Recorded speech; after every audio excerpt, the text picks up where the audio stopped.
In Education Matters, May is Teacher Appreciation Month, so there's truly no better time to celebrate outstanding educators across Saginaw County. We are honored to be joined this morning by all four 2026 Teachers of the Year category winners: Courtney Blessing from North Elementary School, and Jodi Tack from K.C. Ling Elementary School, and Tristen Siler from Hemlock Middle School, as well as this year's overall Merida Foundation Saginaw County Teacher of the Year, Matthew Berchert. A lot of names there, and you are all educator heroes to us. We appreciate you being here. We'll start with Matthew.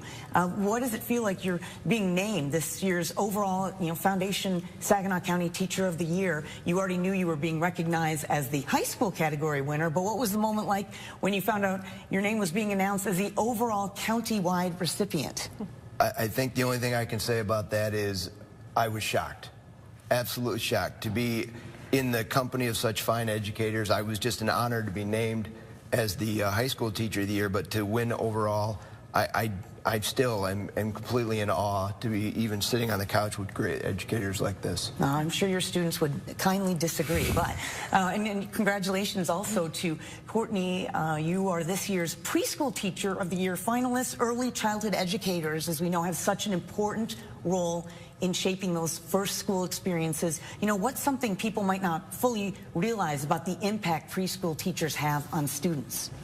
I think a lot of times as preschool teachers, our goal is to just teach like the foundations of school, like problem solving, sharing, taking turns, learning independence, just learning to be confident at school. So if they can learn that, then the academics can come later, and it'll come more easier for them.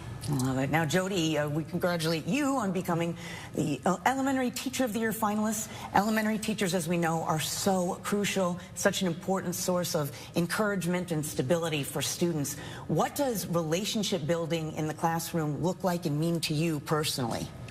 It means a lot to me to make connections with the kids and, just to talk to them about what they like and their hobbies and what they're doing outside of school. When they know that you care about them and you like them and you're interested in them, then they want to do good for you. Wow, that's wonderful. And Tristen, congratulations. You're recognized as the Middle School Teacher of the Year finalist. In middle school, as we know, can be such a transformational age for students. How do you help young students build confidence and also feel supported during those crucial years?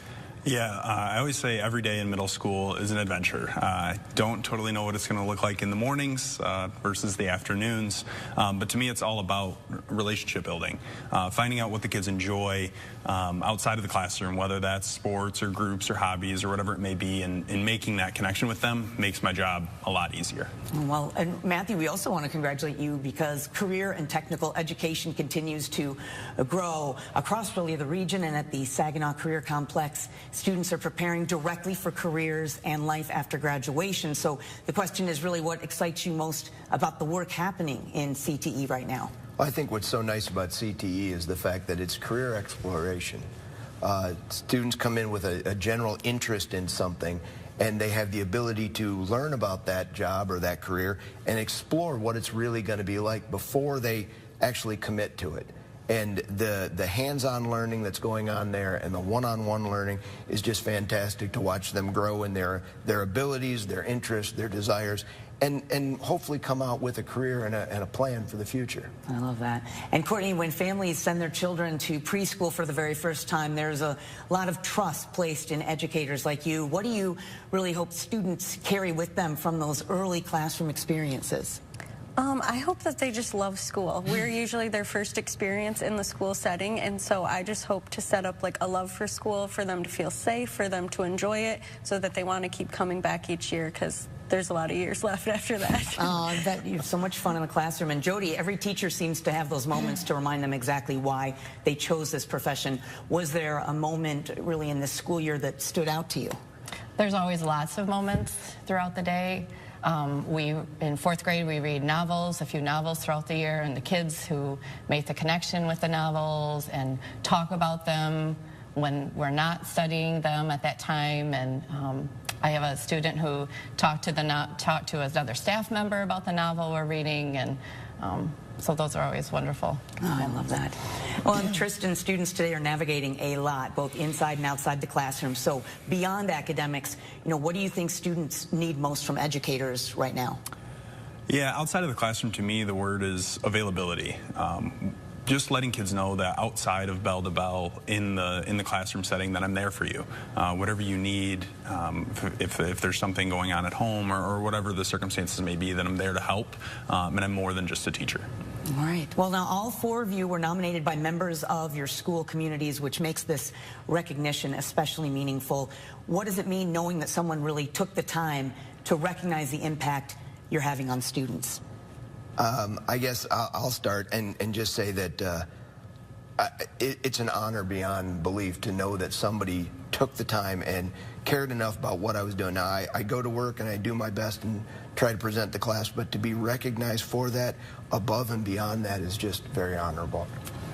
Yeah, I was so honored. I did not expect it at all. I feel like a lot of times preschool is overlooked, like from K through 12. So knowing that our principal and our district look at preschool as being so important and took the time to see what I do every day was really honored. Mm-hmm. Yeah, I feel the same. I was very honored. You go in and do your job, and to know that somebody was looking and watching and appreciative of what they see every day is nice. Yeah. It means the world to me. I decided to be an educator because of the educators that I had and the impact that they made on me in my life. And to be recognized for trying to uphold that standard means a lot. Matthew, this recognition also includes a professional development grant through the Merida Foundation and Saginaw Community Foundation. Both of you started thinking yet about just how you'd like to use that opportunity? Well, actually, I have thought about it as part of career and tech ed. One of the things we have to do is we have to do our continuing education credits. And there is a law enforcement, I teach law and public safety, law enforcement national convention in New Orleans next year that I will be probably putting this money toward. It'll take a little bit of a strain off the public school system to allow me to travel that far and to be down there and continue the growth in my chosen field. What a humble thing to use that to put back into educating children, or educating people of all ages, really. But as we celebrate Teacher Appreciation Month, what continues to inspire each of you as you keep showing up for students every single day? Well, I guess I'll go first again. To me, it's the aha moment when you're teaching a student and they just get it. Maybe they struggled with it, maybe they didn't understand it, but that moment they get it and you watch the light turn on and it just clicks. To me, that's what I get up for, and that's what I strive for every day. I would agree. Even little things in preschool as simple as zipping their coat or writing their name for the first time. But hearing even parents say they're so excited to come to school every day, those are the reasons. Okay. I enjoy being at school. It's one of my favorite places to be. I love being and working with kids all day, and I want to share that with them, help them develop that too. Yeah, for me, it's the relationships that are made. For those students that I've had in the past who come back to me and say, as they've grown, what an impact that I've made on them and how much it meant to me that you gave that time, keeps me going. Oh, you've touched countless lives. It's really amazing. Before we wrap up, what is one message each of you would want to share with educators across Saginaw County who may be watching this morning? For me, as I am earlier on in my career, the one trick I found is building relationships with the individual child. Finding something that means a lot to them and making that connection really goes a long way. Mm-hmm. Yes, making the connections, being there for the kids, getting to know them will help go a long way. I would say just keep showing up for the kids. That's why we all are here doing what we're doing. And if we just keep showing up on the good days, the bad days. I guess what I would say is you never know the connection you're going to make. You may make a connection with the student and not realize you did. So the days that are hard and the days that feel like I'm just not doing the right thing may be the day that you've made the connection you don't know about. So treat every day like it's the best day out there and keep going forward. Well, you're all so humble, and I'm sure don't consider yourselves heroes, but you really, truly are, and we are so grateful for you and thankful. And we want to make sure that you can also get more information about the awards. Go to Hot Links at the top of our homepage at WNEM.com.